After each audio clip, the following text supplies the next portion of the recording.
నాకు తెలిసి. ఆ సినిమాలో అయితే ఎలా మేము మిమ్మల్ని ఇన్స్పైర్గా తీసుకొని ఎలా అయితే కొంచెం భయం అనేది మా ఇంట్లో అయిపోయిందో ఇప్పటికి కూడా అంత దగ్గర నుంచి చూస్తుంటే నాకు మూవీలో ఉన్నట్టుగానే ఉంది. మీ అందరికి అలాగే ఉందా లేదా? ఉంది అన్న వాళ్ళు ఒకసారి గట్టిగా చెప్పట్లు. సో మరి ఫిల్మ్ యాక్టర్ నాగినేని సార్ గారిని మాట్లాడాల్సిందిగా కోరుకుంటూ, సో గట్టిగా చెప్పట్లు అందరూ ఇచ్చేసినటువంటి అత్యంత మహానుభావులందరూ ఒకసారిగా.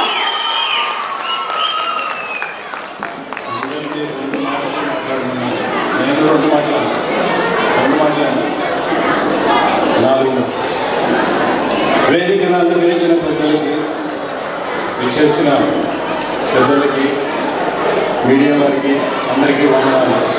4 మాటలు 2 మాటలు మాట్లాడాలంటే అట్లా ఇబ్బంది నాకు. ఏమమ్మా బాగున్నారా? ఏమబ్బా బాగున్నారా? నా కోసమనే ఆడవాళ్ళని ఇంటి కూర్చోబెట్టి మొక్కవాళ్ళు, ఎందుకంటే అడ్రస్ చేయడానికి ఈజీ అవుతుందని కూర్చోబెట్టినారేమో ఏమో. 2 మాటలు అయిపోయింది. లిమిట్లెస్గా మాట్లాడు, వాళ్ళు కొడతారు. నందమూరి తారక రామారావు గారు వర్ధంతి సందర్భంగా మాట్లాడడానికి అవకాశం రావడం చాలా అదృష్టంగా భావిస్తున్నాను. ఎందుకంటే మొన్న జూలైలో లాస్ ఏంజలస్ అరవైన ఏరియాలో 100వ జయంతి ఉత్సవాల్లో కూడా నాకు అవకాశం వచ్చింది మాట్లాడతాను. అక్కడ కూడా వచ్చాను.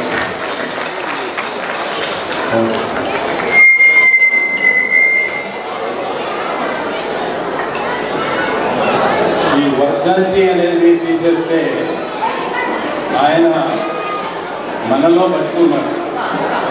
అది మీరందరూ నిదర్శనం. ఇక్కడికి వచ్చి కూర్చొని ఆయనకి నివాళులు అర్పిస్తున్నారంటున్నారు, కానీ ఆయన్ని గుర్తు తెచ్చుకోవడం అన్నారు. సరే, పెద్దలందరూ మాట్లాడారు. రామారావు గారితో నాకు పరిచయం కానీ ఇంట్రొడక్షన్ కానీ ఎప్పుడు జరగలేదు. సో ఆయన గురించి పెద్దగా మాట్లాడటానికి పేపర్లో చదివినయో లేకపోతే ఎవరో చెప్పినయో మాట్లాడటం సరికాదు. కాబట్టి అనుభవాలు ఉన్నాయి ఆయనతో నాకు. ఎట్లాగంటే వేటగాడు సినిమా అనగానే ఏ పాట గుర్తొస్తుంది? అమ్మా చెప్పండి. శ్రీదేవి రామారావు గారు పాట ఏ పాట? ఆకుచాడ కింద ఉందని చెప్తున్నారు పెద్దలు, కానీ నాకు ఆకుచాడ పిస్టల్ జ్ఞాపకం వచ్చింది. ఎందుకంటే ఆ సాంగ్ షూటింగ్ జరిగేటప్పుడు ఆ నెగిటివ్ మా ప్రసాద్ ల్యాబ్కి ప్రాసెసింగ్ వచ్చినప్పుడు అది మిషన్లో పెట్టిన తర్వాత కరెంటు పోయింది. జనరేటర్ కూడా స్టార్ట్ అవ్వలేదు. అది కెమికల్లో ఉండిపోవడం వల్ల నెగిటివ్ స్పాయిల్ అయిపోయింది. ఇంకా అయిపోయింది మా పరిస్థితి. ఎందుకంటే ఇది 1976లో మా ప్రసాద్ ల్యాబ్ స్టార్ట్ అయితే 1979లో వేటగాడు రిలీజ్ అయింది. మీకు అప్పుడు మాకు కాంపిటీషన్లో ఉన్నాము వేరే ల్యాబ్స్. అలాంటి సమయంలో ఒక నెగిటివ్ స్పాయిల్ అయిందంటే మళ్ళీ షూట్ చేయాలి. అలాంటి పరిస్థితుల్లో భయపడిపోయి నేను మా ఇన్ఛార్జ్ ఇద్దరము ఏవిఎం స్టూడియోలో వెళ్ళాము. స్టూడియోకి అక్కడ రాఘవేంద్రరావు గారు ఉంటే వెళ్ళి చెప్పాం. అన్నగారికి ఎట్లా అంటే చెప్పేది ఇలా నెగిటివ్ స్పాయిల్ అయింది, ఏం చేయాలో అర్థం కావట్లేదు మాకు అంటే, సరే అన్నగారికి చెప్తామని చెప్పి వెళ్ళి చెప్పారు ఆయనకి. గమనించండి, please silence, please silence, no cross talk. అన్నగారిని స్ఫూర్తిగా తీసుకోవడానికి మీకు కొన్ని పాయింట్లు చెప్తున్నాను. మీ జీవితంలో చాలా ఉపయోగపడే విషయాలు అవి.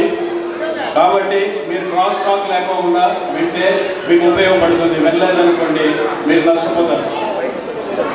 ఆయన ఏమన్నారంటే వెంటనే, ఏం బ్రదర్ మనం ఇంకా షూటింగ్లోనే ఉన్నాం కదా, పర్వాలేదు, వాళ్ళు ఏం చేస్తారు, కరెంట్ పోతే స్పాయిల్ అయితే మళ్ళీ షూట్ చేసుకుందాం అన్నారు. అంటే దీంట్లో మనం తీసుకోవాల్సిన పాయింట్ ఏంటి? ఆయన ఆ రోజుల్లోనే చాలా అహంభావానికి అహంకారానికి పోకుండా ప్రాక్టికల్గా ఆలోచించి దాన్ని సరిదిద్దుకోవచ్చు. వాడు తప్పు చేయకుండా జరిగిందాన్ని మనం ఎందుకు అహంభావం అహంకారంగా తీసుకోవాలనుకుంటాం. మామూలుగా అయితే ప్రొడ్యూసర్ అప్సెట్ అయిపోయి మా దగ్గర కాంపెన్సేషన్ అడిగితే మీరు 2 లక్షలు కట్టాలి, స్టూడియోలో మేము సెట్ వేసాము, అది ఇది అని చెప్పి ఎంతో రాద్ధాంతం జరిగే సందర్భంలో నందమూరి తారక రామారావు గారు సింపుల్గా చెప్పారు. ఏదైనా తప్పు జరిగినప్పుడు అది మనం గుర్తించి ఎందువల్ల జరిగింది ఏంటి అనేది అర్థం చేసుకుంటే ముందుకెళ్ళచ్చు అనే ఉద్దేశంతో ఆయన చెప్పింది. అది ఒక స్ఫూర్తిగా నా జీవితంలో నేను పాటిస్తున్నాను. నెక్స్ట్ ఇన్సిడెంట్, మా ప్రసాద్ ల్యాబ్లో షూటింగ్ జరుగుతూ ఉంది. మధ్య మధ్య షాట్లో అన్నగారు వచ్చి అమ్మా చెల్లెమ్మ ప్లీజ్ మాట్లాడద్దు. ఆయన మధ్యలో షార్ట్ అవ్వగానే మళ్ళీ ప్రిపరేషన్ జరిగినప్పుడు వచ్చి కూర్చునేవారు. కూర్చొని నిద్రపోయేవారు ఆయన. ఎందుకంటే తెల్లవారుజామున 3ంటికి లేచి కసరత్తులు చేసి 6 గంటలకల్లా ఫుల్ భోజనం తినేసి 7 గంటలకల్లా విత్ మేకప్ షూటింగ్ వచ్చి మళ్ళీ సాయంకాలం 6 వరకు కార్య నిర్వహణలో ఉండటం వలన మధ్య మధ్యలో ఆ టైంను కూడా ఉపయోగించడం ఎలా అనేది ఆయన మధ్య మధ్యలో నిద్రపోవడం, ఆ ప్రొఫెట్ నిద్రపోయేవాడు. కానీ ఇక్కడ ఇంకో పాయింట్ మీరు గుర్తు చేసుకోవాలి పెట్టుకోవాలి. ఆయన ఒక టెక్నీషియన్, నటుడే కాదు, దర్శకత్వం చేసి ఉన్నారు.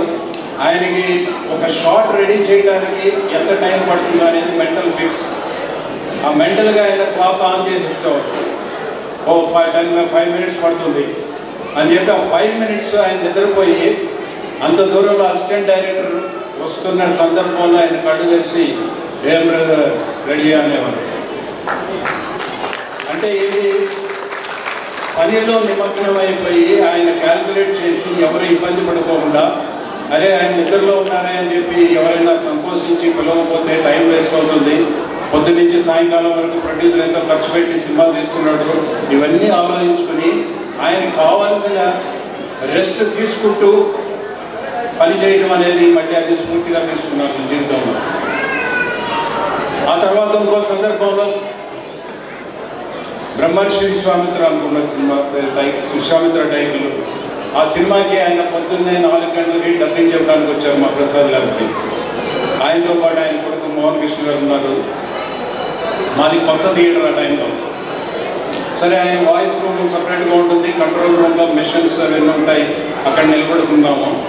ఆయన రూమ్లో ఒక ఆయన లాల్చీ పైజామా వేసుకుని ఒక ఆయన ఏదో బుక్కు పెన్ను పెట్టుకొని ఉన్నారు ఆయన. సో డబ్బింగ్ జరుగుతూ ఉంది. ఆయన ప్రవర్తన ఎలా ఉండేదంటే, ఎవరినైనా తిట్టేటప్పుడు మామూలుగా దేవేంద్రుడిని ఎవరినైనా తిట్టేటప్పుడు ఆయన చాలా జోవియల్గా చాలా ఇదిగా ఉండేవారు. అదే సీరియస్గా డైలాగ్ చెప్పేటప్పుడు మాత్రం చాలా సీరియస్గానే ఉండేవారు. అంత ఫ్యూ సెకండ్స్లోనే అంత వేరియేషన్ చేస్తూ డైలాగులు చెప్తూ ఆయన డబ్బింగ్ చెప్తున్న సమయంలో, అది సమ్మర్ కాదు వింటర్ టైము, ఏసీ, కొత్త థియేటర్, బాగా మునిగిపోతున్నారు అందరూ. అలాంటిది మోహన్ కృష్ణ గారిని అడిగాను, ఏమండి నాన్నగారిని అడగండి ఏసీ ఏదైనా కంట్రోల్ చేయమంటారా, టెంపరేచర్ పెంచమంటారా ఏంటో అడగండి అంటే, ఈయన ఇంటర్కామ్లో ఒకటి గుర్తించండి, కొడుకుల్ని ఎలా పెంచుతున్నారు అనే దానికి నిదర్శనం ఇది. మోహన్ కృష్ణ గారు ఆ ఇంటర్కామ్ నొక్కి, సార్ ఏసీ కొంచెం చలిగా ఉన్నట్టుంది, టెంపరేచర్ పెంచమంటారంటే, ఏం పర్వాలేదు నన్ను అలా ఉంచేయండి అన్నాడు. అంటే ఇక్కడ ఏంటి, మోహన్ కృష్ణ గారు ఒక సినిమాటోగ్రాఫర్, కెమెరామెన్ ఆ సినిమాకి. అంటే ఇక్కడ వచ్చినప్పుడు ఆయన తండ్రిగా చూడలేదు, అక్కడ ఒక డైరెక్టర్, ఒక యాక్టర్గా అడ్రస్ చేశాడు. ఆయన సార్ అన్నాడు, నాన్నగారు అలా. అంటే పనిలో ఉన్నప్పుడు మనం ఎక్కడ ఏంటి, మన ఫ్రెండ్స్తో ఉన్నప్పుడు ఎక్కడైనా ఆఫీస్లో ఉన్నప్పుడు ఒరే అనుకుంటాం, అనకూడదు. మన కొడుకు కలెక్టర్ అయినా కూడా ఒరే అనకూడదు. అట్లాంటిది ఆ రోజుల్లోనే వాళ్ళ కొడుకుల్ని అలా పెంచారు ఆయన. అలా అది కూడా ఒక స్ఫూర్తిగా తీసుకున్నాను. తర్వాత పక్కన కూర్చున్న ఆయన లాల్చీ పైజామాలు ఉండే ఆయన లెగ్స్ వెళ్ళిపోయాడు. ఏం బ్రదర్ మీతో పని అవ్వలేదు కూర్చోండి అన్నాడు. నేను అడిగాను ఎవరండి ఆయన. అన్నగారికి అప్పుడప్పుడు థాట్ ప్రాసెస్లో డైలాగ్స్ వస్తుంటాయి, అది చెప్తుంటారు, ఆయన రాయాలి, అది అందుకోసం పెట్టుకున్నారు. ఇది అయిన తర్వాత మళ్ళీ ఇంకో సందర్భంలో అప్పుడు ఆయన చీఫ్ మినిస్టర్గా దిగిపోయారు. అమితాబ్ బచ్చన్ గారితో మాట్లాడి విశ్వామిత్రని హిందీలో ఏదో రిలీజ్ చేయాలనే ఉద్దేశంతో ఆయన మళ్ళీ ల్యాబ్కి వచ్చారు. అప్పుడు పక్కనుండే కుమార్జీ గారు ఆయన్ని పక్కనుండే వాళ్ళకి పరిచయం చేస్తున్నారు. ఆయన ఏమని, మా సమకాలీకులు. అంటే అంత గొప్ప వ్యక్తి, మహానటుడు, దర్శకుడు, రాజకీయవేత్త, ఒక సినిమా రంగానికి వచ్చేపాటికి కొన్ని సహచరులు అంటే కొన్ని మన ఆఫీస్లో మనతో పాటు పనిచేసే వాళ్ళని ఎలా పరిచయం చేస్తామో అలా కొలీగ్ని పరిచయం చేయడం అనేది ఒక గొప్పతనంగా అనిపించింది నాకు. సో ఇలా చెప్పుకుంటూ పోతే ఆయనలో అబ్జర్వ్ చేసినవి చాలా ఇంకా పెద్దలు చెప్తే మీలో అది ఒక చాలామంది అడుగుతుంటారు మీ ఇన్స్పిరేషన్ ఎవరు అని. నేను అంటాను మనకి ఇన్స్పిరేషన్ అంటూ ఒక్కళ్ళు ఉంటే మనం పైకి ఎదగలేము. సఫాయి వాళ్ళ ఒక టాయిలెట్ క్లీన్ చేస్తారంటే వాళ్ళని చూసి ఇన్స్పైర్ అవ్వాలి. అక్కడి నుంచి మొదలెడితే మన జీవితంలో ఎంతమంది చూసి నేర్చుకోవాలి.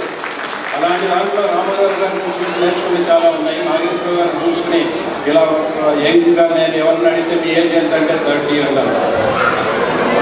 అది నాగేశ్వర గారి స్ఫూర్తి నాకు. అట్లా మీరు చేయాల్సింది ఏంటంటే ఆయన్ని స్మరించడంలో ఏముండాలి, రామారావు గారు ఉండే గొప్పతనాన్ని మీ జీవితాల్లో మీరు ఉపయోగించుకుని ముందుకెళ్ళేటట్టు చూడాలి. సరే, సినిమా రంగం గురించి చెప్పాను. పాలిటిక్స్కి వచ్చేప్పటికి ఆయన వచ్చిన తర్వాత ఏం చేశారు, ఆయన ఎంత ఆలోచించి ఆయన నడిపిన విధానము పవర్లోకి రావాలంటే ఆయన చాలా సూక్ష్మమైన ఒకే ఒకటి కనిపెట్టి ఆయన ఎక్కడో అబ్జర్వ్ చేసింది. అవమానం జరిగింది, ఏదో జరిగింది అబ్జర్వ్ చేసుకుంటూ ప్రజలు నష్టపోతుంటూ చూస్తూ వాళ్ళందరికీ నేను ఏం చేయగలను, ఎలా చెప్తే అంటే లాజికల్గా అంటారు ఇంగ్లీష్లో, అంటే దాన్ని లాజికల్గా నేను ప్రొసీడ్ అయితేనే వీళ్ళని ఆకట్టుకోగలను, అప్పుడే నేను చెప్పింది వింటారు అని ఆలోచించి ఆయన దేనితో మొదలెట్టాడు. ఆయన ఆంధ్రుల అభిమానం, తెలుగువాడి అభిమానం, తెలుగువాడి గొప్పతనం, తెలుగు అనేది ఒక లాంగ్వేజ్ అనేది ఉందంటూ ప్రజల్లో చైతన్యం చేసి వాళ్ళ హృదయాలని ఓపెన్ చేశారు.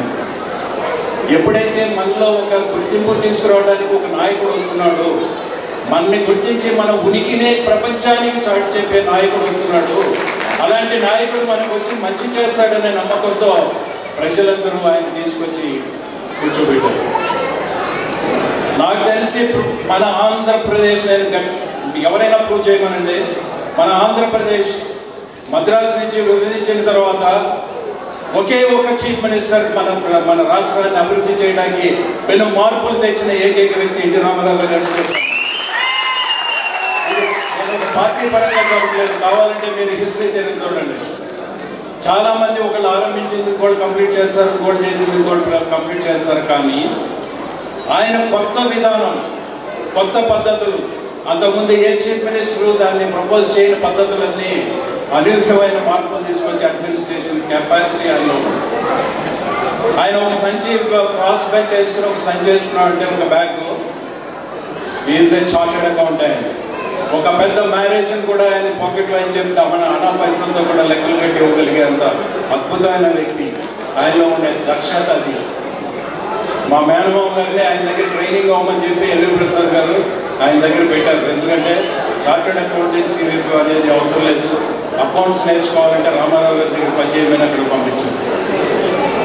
సో అలాంటి వ్యక్తి మనకి చీఫ్ మినిస్టర్లో వచ్చి ఎన్ని మనం పెను మార్పులు తీసుకొచ్చారో మీ అందరికీ తెలుసు. ఏమైనా కానీ నాకు ఇక్కడికి వచ్చి మీ అందరినీ చూసి మీకు ఇది చెప్పగలిగే అవకాశాన్ని కల్పించిన ప్రభాకర్ చౌదరి గారికి నా ధన్యవాదాలు. తెలుగు ప్రజలకి నా ధన్యవాదాలు. ఇక్కడ వచ్చిన వాళ్ళకి అందరికీ, మీడియా పరంగా వీక్షిస్తున్న వారికి అందరికీ ధన్యవాదాలు చెప్పుకుంటున్నాను. ఆఖరిగా ఒక మాట చెప్తానండి. వైజాగ్ నుంచి విజయవాడ వరకు ప్రత్యేక తరగతి హోదా గురించి పోరాడదామని చెప్పి ఎవరో పిలిస్తే సినిమా వాళ్ళకి బాధ్యతలు లేవా అని నన్ను రెచ్చగొడితే నేను వస్తున్నాను, నేను ఖర్చు పెట్టుకుని నేనే వస్తానని ఫ్లైట్లో వెళ్ళి అక్కడ ఒక ఉద్యమానికి మేము బయలుదేరాము. ప్రతి కాలేజీకి వెళ్ళి పిల్లలకి అందరికీ చెప్పాను, తిట్టాను, పిచ్చి తిట్లు తిట్టుకుంటూ వచ్చాను. మీకు సిగ్గు నీతి మానవ రోషం ఏదన్నా ఉంటే టీవీల ముందు ఓడిపోయి వాట్సాప్లు చూసుకుంటే థమ్స్అప్లు దాచుకున్న మీ తల్లిదండ్రులు సిగ్గు సరే ఉంటే రండి, ఉద్యమం చేద్దాం. ఒక జల్లికట్టు అనే క్రీడ, ఆ క్రీడ కోసం 1,00,000 మంది ఏమన్నా అక్కడ మెరీనా బీచ్లో చేస్తే అప్పుడు రాజకీయవేత్తలు సినిమా వాళ్ళు వచ్చారు. మరి మీరేంటి, మీకు సిగ్గు లేదా అని తిట్టాను. కానీ స్పందన లేదు. రాజమండ్రి ఒక కాలేజ్ యజమాని ఏమన్నారంటే, ఆంధ్ర ప్రజలకి వండి పెడితే తినడానికి వస్తారు, ఏదైనా పంచితే తీసుకుంటానికి వస్తారని, మీరు వెళ్ళిపోండి సార్, మీ డబ్బు మీ సమయం ఎందుకు కేటాయిస్తున్నారు అని చెప్పి ఆయన నాతో అన్నాడు. ఇది ఆయన అన్నమాట నిజమో అబద్ధమో పక్కన పెడితే, ఇక నుంచైనా మన తెలుగు ప్రజల్లో ఒక ఉద్యమం ఏదైనా సాధించాలంటే ఏకంగా పార్టీలకు అతీతంగా, తర్వాత మన రిలీజియన్స్కి, కులాలకి, మతాలకి అతీతంగా అందరూ కలిసికట్టి ఐకమత్యంతో పోరాడితే ఏదైనా సాధించగలుగుతాం. సో అది మీలో రావాలనే కోరికతోనే ఇది చెప్తున్నాను. ఒకవేళ నేను అలా మాట్లాడినందువల్ల తప్పు అనిపిస్తే నన్ను క్షమించండి. ధన్యవాదాలు. జై హింద్. ఇక్కడ ఉన్నటువంటి ఆడియన్స్ అందరి కోరిక, సో ఒక్క డైలాగ్ మా కోసం మర్యాద రామన్న మూవీ నుంచి. నా మేనేజర్ నంబర్ ఇస్తాను ఆ చెల్లెమ్మకి, ఆయనకు ఫోన్ చేసి రెమ్యునరేషన్ మాట్లాడుకుంటే ఆ డబ్బులు నా బ్యాంకులో జమ అయితే అప్పుడు నాకు చెప్తాడు ఆయన, అప్పుడు నేను డైలాగులు చెప్తాను. అంతేగాని ఊరికి నేను చెప్పను. అయినా కానీ మీ అందరికీ ఉపయోగపడేది దాంట్లో ఉన్న డైలాగే, కానీ కామన్ డైలాగ్ అది చెప్తాను. వనిత టీవీలో ఇంటర్వ్యూ చేసేటప్పుడు వాళ్ళు అడిగారు, ఏమిటండి మీ ఆరోగ్య రహస్యం, మీ ఫిట్నెస్ రహస్యం ఏంటి అని. అసలు నాకు ఫిట్గా ఉండాలనే తపన, సంకల్పం నాలో ఉంటే నేను పాటిస్తాను. అంతేగాని నేను చెప్పినంత మంది పాటిస్తే అవుతుందా? అవ్వదు. కానీ ఇంకొకటి, ఇప్పుడు ఆ చెల్లెమ్మ నాకు ఈ అవకాశం ఇవ్వడం వల్ల ఇంకోటి చెప్పాలని అనుకుంటున్నాను. కర్ణాటక, తమిళనాడు, ఆంధ్ర, తెలంగాణ ఈ 4 రాష్ట్రాలకి బిర్యానీ దరిద్రం పట్టుకుంది. బిర్యానీ తినేసి పొట్టలు పెంచేసుకుంటున్నారు. ఆ బిర్యానీ ఇంత నైస్ ఉంటుంది, కానీ ముస్లిం సోదరులు ఎవరైతే బిర్యానీ మనకి రుచి చూపించారో వాళ్ళు మాత్రం చాలా చక్కగా ముక్కలు మాత్రమే తింటారు, రైస్ తినరు. అందుకే వాళ్ళు తృప్తిగా ఉంటారు. వాళ్ళని స్ఫూర్తిగా తీసుకోండి. బిర్యానీని టన్నులు తిని పొట్టలు పెంచుకుని ఆ దరిద్రాన్ని వదిలించాలనేది నా కోరిక. సరే, ఫిట్నెస్కి వచ్చేప్పటికి మీకు సంకల్పం ఉండాలి, అవన్నీ ఉండాలనే దానికి. వాడు నా రెండో కొడుకు వచ్చి, నాయన వాడు ఇంట్లోనే ఉన్నాడు, పోవడం లేదంటే అప్పుడేమన్నాను, భయపడే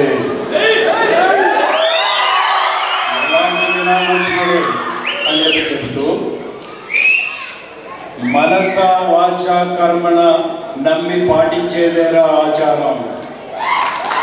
మీ జీవితంలో మీరు ఏదైనా సాధించాలంటే సంకల్పం లేకపోతే ఏమీ చేయలేరు. సంకల్పం వచ్చిన తర్వాత ప్రయత్నించకపోతే ఏమీ చేయలేరు. సంకల్పం అందరి దగ్గర ఉంటుంది, కానీ 95% ప్రయత్నం ఉండదు. సో ఇది నేను ఆఖరిగా చెప్పేది ఏంటంటే, మన సక్సెస్ అయినా ఫెయిల్ అయినా ప్రయత్నాన్ని విడనాడద్దు. పిల్లలు అడుగుతూ ఉంటారు స్కూళ్ళకి వెళ్తే, మీరు ఆటోగ్రాఫ్ ఇవ్వండి. ప్రయత్న లోపం అపజయానికి మెట్టు, ప్రయత్నం చేయడానికి మెట్టు. ప్రయత్న లోపం లేకుండా చూసుకోండి అని చెప్తాను. అంటే ఇంకో విధంగా చెప్పాలంటే, ప్రయత్న లోపం అపజయం వచ్చినప్పుడు అది గుండెల్లో ఒక బాకులాగా గుచ్చుకుంటుంది, ఒక యారోలాగా గుచ్చుకుంటుంది, బాణంలాగా. ప్రయత్నించినప్పుడు సక్సెస్ అవుతుంది, ఫెయిల్యూర్ కూడా అవుతాము, కానీ అది ఇక్కడ గుచ్చుకుంటుంది మైండ్లో. నేను ప్రయత్నించాను, అవ్వలేదు, బెటర్ నెక్స్ట్ టైం అని. సో అందుకని ప్రయత్నం మానదు, సంకల్పం ఒక్కటే చాలదు. ప్రయత్నించండి.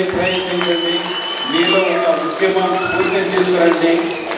కులాలకి, మతాలకి, రాజకీయాలకు అతీతంగా అందరూ పోరాడండి, సాధించండి. జై Hind. Thank you so much sir. So ఒకసారి గట్టిగా చెప్పట్లు.